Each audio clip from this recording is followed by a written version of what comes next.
Hi everyone, പുതിയ OTT റിലീസുകൾ ഏതെല്ലാമാണെന്ന് നമുക്ക് നോക്കാം. ആദ്യമായി ദൃശ്യം എന്ന മലയാളം ക്രൈം ത്രില്ലർ മൂവിയാണ്. ഇത് ആമസോൺ പ്രൈം ആണ് ഏറ്റെടുത്തിരിക്കുന്നത്. ജൂൺ 18 മുതൽ ദൃശ്യം 3 ആമസോൺ പ്രൈമിൽ സ്ട്രീമിംഗ് ആരംഭിക്കുന്നു. അടുത്തതായി മലയാളം കോമഡി ആക്ഷൻ മൂവിയായ അതിരടി എന്ന മൂവിയാണ്. ബേസിൽ ജോസഫും ടൊവിനോ തോമസുമാണ് ഇതിലെ പ്രധാന കഥാപാത്രങ്ങളായി വരുന്നത്.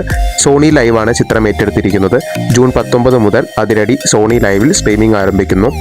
അടുത്തതായി ഒരു പീരിയഡ് ആക്ഷൻ മൂവിയായ വിശാഖപട്ടണം എന്ന മൂവിയാണ്. ഇത് ആമസോൺ പ്രൈം ആണ് ഏറ്റെടുത്തിരിക്കുന്നത്. ജൂലൈ 2 മുതൽ വിശാഖപട്ടണം ആമസോൺ പ്രൈമിൽ സ്ട്രീമിംഗ് ആരംഭിക്കുന്നു.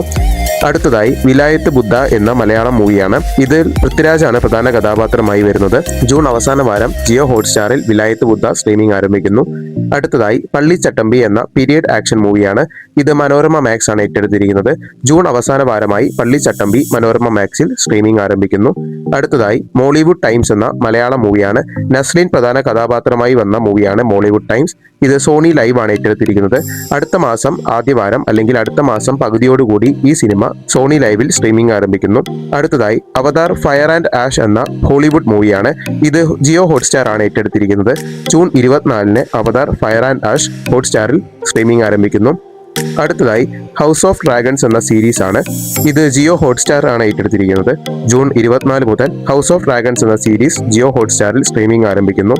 അടുത്തതായി ബ്ലാസ്റ്റ് എന്ന തമിഴ് മൂവിയാണ്. വളരെയധികം വിജയകരമായി ഇപ്പോഴും തിയേറ്ററുകളിൽ ഓടിക്കൊണ്ടിരിക്കുന്ന മൂവിയാണ് ബ്ലാസ്റ്റ്. ജൂൺ അവസാന വാരം ബ്ലാസ്റ്റ് OTT റിലീസ് ചെയ്യുമെന്നാണ് കരുതുന്നത്. ഇത്രയുമൊക്കെയാണ് പുതിയ OTT റിലീസുകൾ. പുതിയ OTT റിലീസുകളെ കുറിച്ച് അറിയുന്നതിനും സിനിമ ഒപ്പീനിയനുകളെ കുറിച്ച് അറിയുന്നതിനും പുതിയ സിനിമ വിശേഷങ്ങളെ കുറിച്ച് അറിയുന്നതിനും ഈ ചാനൽ സബ്സ്ക്രൈബ് ചെയ്യുക. നിങ്ങൾ ഇതിൽ ഏത് സിനിമയ്ക്ക് വേണ്ടിയാണ് വെയിറ്റിംഗ്? നിങ്ങളുടെ കമന്റുകൾ രേഖപ്പെടുത്തുക. Okay, by.